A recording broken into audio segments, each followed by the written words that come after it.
Number one, put God first.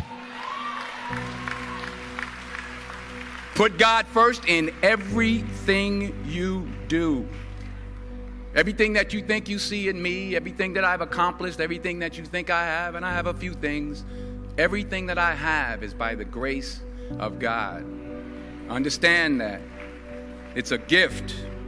40 years ago, March 27th, 1975, it was 40 years ago, just this past March, I was flunking out of college. I had a 1.7 grade point average. I hope none of you can relate. I had a 1.7 grade point average. I was sitting in my mother's beauty shop. They still call it beauty shops now? What they call it now? Yeah, I was sitting in the beauty parlor. I was sitting in my mother's beauty parlor, and I'm looking in the mirror, and I see behind me this woman under the dryer. And every time she looked up, every time I looked up, she was looking at me, just looking me in the eye. And I didn't know who she was, and I said, she said, somebody give me a pen, give me a pencil. I have a prophecy. March 27, 1975. She said, boy, you are going to travel the world and speak to millions of people. Now, mind you, I was flunked out of college. I'm thinking about joining the army. I didn't know what I was going to do, and she's telling me I'm going to travel the world and speak to millions of people.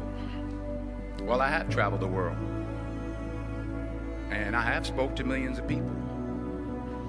But that's not the most important thing, the success that I had. The most important thing is that what she taught me and what she told me that day has stayed with me since. I've been protected. I've been directed. I've been corrected. I've kept God in my life and has kept me humble. I didn't always stick with him, but he always stuck with me. So stick with him in everything you do. If you think you want to do what you think I've done, then do what I've done and stick with God. Number two, fail big. That's right. Fail big. Today's the beginning of the rest of your life, and it can be very frightening. It's a new world out there. It's a mean world out there, and you only live once. So do what you feel passionate about. Take chances professionally.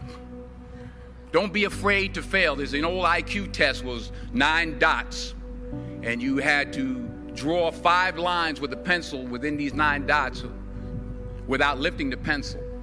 The only way to do it was to go outside the box. So don't be afraid to go outside the box. Don't be afraid to think outside the box. Don't be afraid to fail big, to dream big. But remember, dreams without goals are just dreams, and they ultimately fuel disappointment. So have dreams, but have goals. Life goals, yearly goals, monthly goals, daily goals. I try to give myself a goal every day. Sometimes it's just to not curse somebody out. Simple goals, but have goals. And understand that to achieve these goals, you must apply discipline and consistency. In order to achieve your goals, you must apply discipline, which you have already done, and consistency every day, not just on Tuesday and miss a few days. You have to work at it every day. You have to plan every day. You've heard the saying, we don't plan to fail, we fail to plan. Hard work works. Working really hard is what successful people do. And in this text, tweet, twerk world that you've grown up in, remember, just because you're doing a lot more doesn't mean you're getting a lot more done. Remember that. Just because you're doing a lot more doesn't mean you're getting a lot more done. Don't confuse movement with progress. My mother told me, she said, yeah, because you can run in place all the time and never get anywhere. So continue to strive, continue to have goals, continue to progress. Number 3, you'll never see a U-Haul behind a hearse. I'll say it again. You'll never see a U-Haul behind a hearse. I don't care how much money you make, you can't take it with you. The Egyptians tried it. They got robbed. That's all they got. You can't take it with you. And it's not how much you have. It's what you do with what you have. We all have different talents. Some of you will be doctors, some lawyers, some scientists, some educators, some nurses, some teachers. Yeah, okay. Some preachers. The most selfish thing you can do in this world is help someone else. Why is it selfish? Because the gratification, the goodness that comes to you, the good feeling that I get from helping others, nothing's better than that. Well, one or two things, but nothing's better than that. Not jewelry, not big house I have, not the cars, but it's the joy. That's where the joy is, in helping others. That's where the success is, in helping others. Finally, I pray that you put your slippers way under the bed tonight, so that when you wake up in the morning, you have to get on your knees to reach them. And while you're down there, say thank you for grace.